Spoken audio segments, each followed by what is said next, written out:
on est dans le bâtiment de chirurgie ambulatoire du groupe hospitalier Pitié-Salpêtrière. Il y a un an, c'était encore un parking.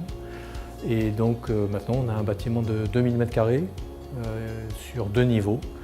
Un niveau en bas pour l'accueil des patients et puis un niveau où il y a les réserves du matériel. Et puis le niveau technique au-dessus où nous avons les blocs opératoires et la structure d'hospitalisation des patients. Donc, dans cette structure d'hospitalisation, il y a une unité de réveil et puis une unité de surveillance un petit peu moins lourde où les patients peuvent attendre en toute sécurité et sérénité. Le patient arrive le matin, est opéré et repart l'après-midi ou le soir. Par exemple, cette plateforme est ouverte de 7 h du matin à 19 h. Donc à 19 h, le bâtiment est fermé. Donc les lumières éteintes et tout le personnel est parti, et bien évidemment les patients aussi. Mais on a organisé aussi le circuit pour que si le patient qu'on avait prévu d'opérer en ambulatoire, l'intervention est plus compliquée que prévu, donc elle se déroule sur la plateforme d'ambulatoire, mais après le patient est transféré dans un autre bâtiment pour être hospitalisé. Alors ici, nous nous trouvons dans la salle de préparation des patients. C'est la préparation avant l'anesthésie générale et également le lieu où nous allons réaliser les anesthésies loco-régionales. Donc le patient qui va sortir du petit salon va être conduit ici. On va commencer par lui poser une voie veineuse.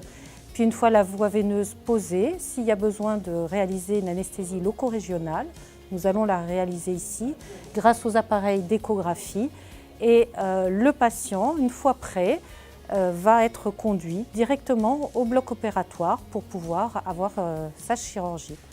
Nous avons 4 salles de cette taille-là, c'est-à-dire plus de 45 m², qui sont donc entièrement équipées. Donc il y a un très beau bâtiment donc, ouvert sur l'extérieur et donc pour les chirurgiens, les anesthésistes et même les patients, c'est très agréable d'avoir une vue extérieure. Nous n'avons pas une salle dédiée à une chirurgie, mais toutes les salles sont polyvalentes, le personnel est polyvalent, donc on peut faire par exemple de la chirurgie maxillofaciale dans cette salle et le lendemain faire de la chirurgie urologique ou digestive. Allez madame, on va se lever, on va repartir en salle de réveil. Tout va bien là ? Nous voici dans la salle de réveil, dans la continuité immédiate des blocs opératoires, toujours dans cette notion de marche en avant. Le patient va récupérer de son anesthésie dans ce lieu avec un monitoring extrêmement précis et nous allons attendre les signes de réveil suffisants pour pouvoir le passer vers la salle d'hébergement qui se trouve un petit peu plus loin. Le patient qui a récupéré de son anesthésie va être levé et va se diriger à pied jusque dans la salle d'hébergement.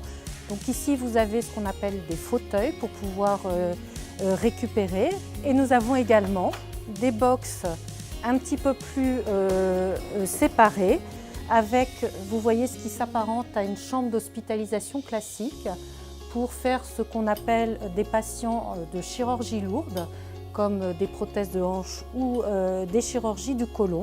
Le patient ici peut récupérer en toute tranquillité et pouvoir voir son chirurgien également.